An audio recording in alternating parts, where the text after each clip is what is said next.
क्यों? ये आप देख सकते हैं इस वक्त PIC के एमरजेंसी गेट के बिल्कुल बाहर मौजूद हूँ। यहाँ पर जो हालत की गई है वकला की जानिब से, PIC का जो मरकज़ी दरवाज़ा है वहाँ पर जो तोड़ फोड़ की गई, मरीज़ों को जो नुकसान पहुँचाया गया, उसकी किसी भी तरह आप उसकी तारीफ़ नहीं कर सकते। क्योंकि जो हालात यहाँ पर बनाए गए, इससे ऐसे ही लगता है जैसे यहाँ पर कोई दहशतगर्द घुस गया हो और जिसने यहाँ पर आकर कोई फसाद करने की कोशिश की हो।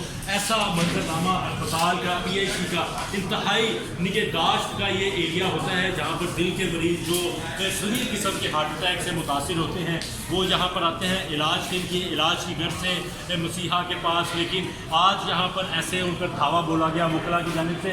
पूरा मंजर आप देखें तो आपको ऐसे लगेगा जैसे यहाँ पर कोई दहशतगर्द घुसे और उन्होंने अस्पताल को इस तरीके से नुकसान पहुँचाया। एमरजेंसी का फर्स्ट फ्लोर जहाँ पर मैं इस वक्त खड़ा हुआ हूँ, यहाँ पे बैक वक्त 150 से करीब मरीज़ों का इलाज किया जा सकता है और वो यहाँ पर बेड्स पर मौजूद थे। जैसे वकला की जानिब से ऊपर धावा बोला गया तो वो तमाम मरीज़, उसमें अब तक ये बताया जा रहा है कि एक खातून की हलाकत भी जो है रिपोर्ट की गई है जो यहाँ पर दाखिल थी, जिसको इलाज की सहूलत नहीं मिल सकी। और अब यहाँ पर सूरत हाल कंट्रोल में नज़र आ रही है। जिस तरफ भी आप जाएँ, PIC के जिस कॉरिडोर में, जिस कॉर्नर में जाएँ, जिस कोने में जाएँ, आपको वहाँ पर ये तोड़ फोड़ और ये सारा मंजर नज़र आएगा। और जो बेड्स हैं यहाँ पर मरीज़ों के लिए बेड्स रखे जाते हैं वो भी टूट टूट का शिकार हैं। उनमें से बेहतर बेड्स को शदीद नुकसान पहुँचा है। ये आप यहाँ पर भी बिल्कुल खाली है।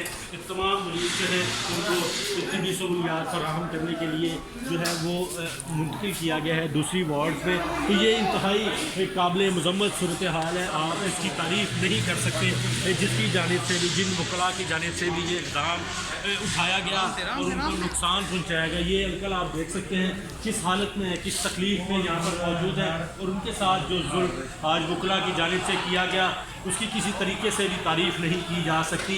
और जितनी मज़म्मत कम की जाए वो उतनी मज़म्मत कम होगी। इस हवाले से ये आप देख सकते हैं बेड्स के ऊपर शीशे बिखरे पड़े हैं, कांच बिखरे पड़े हैं और मरीज़ों के ईंटें पत्थर जो वकला की जानिब से मारे गए वो उनको लगे, जिसकी वजह से वो ज़ख्मी भी हुए। तो अब हम ये देख रहे हैं कि सूरत हाल खासी कंट्रोल में तो नज़र आ रही है, लेकिन अब वकीलों के ख़िलाफ़ सख्त से सख्त एक्शन लेना होगा। जो भी इस सारे वाक़े का ज़िम्मेदार है उसे कैफ़रे की दाद तक पहुँचाना होगा। जी।